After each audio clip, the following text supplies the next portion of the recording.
দাঁড়াও দাঁড়াও, আমি মিরপুর যাব, নিয়ে যাবে? আচ্ছা দিদি উঠে পড়ো। ভাই আমাকে একটু তাড়াতাড়ি নিয়ে যাবে, অফিসে কাজ আছে তো, একটু দ্রুত যেতে হবে। আচ্ছা দিদি একটু তাড়াতাড়ি যাব। আরে হঠাৎ করে পেটে আবার কি হচ্ছে? পেটটা আবার গুড়গুড় করছে, এদিকেও করছে ওদিকেও করছে।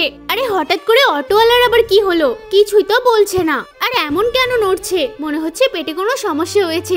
গাড়িটাও তো ঠিকঠাক চালাতে পারছে না, কেমন একে বেঁকে চালাচ্ছে। কি যে করি, পিছনে প্যাসেঞ্জার, কিছু বলতেও পারছি না, আবার গাড়িও চালাতে পারছি না। একবার যাবো নাকি? আরে কোথায় যাবে তুমি? এই তো এখানে। না না, গাড়ি চালাবো না, না যেতে হবে। দিদি আমি একটু ওয়াশরুমে যাচ্ছি, আর নিজেকে সামলাতে পারছি না। আচ্ছা আমার সময় আছে, তুমি চলে যাও। লোকটার যে কি একটা অবস্থা হয়েছিল, কিছু বলতেও পারছিল না, আবার কিছু করতেও পারছিল না। তাড়াতাড়ি ঢুকে পড়ি। যাক বাবা, এখন একটু শান্তি পেলাম। আরে উনি তো নেই গাড়িতে, বোধহয় চলে গেছে।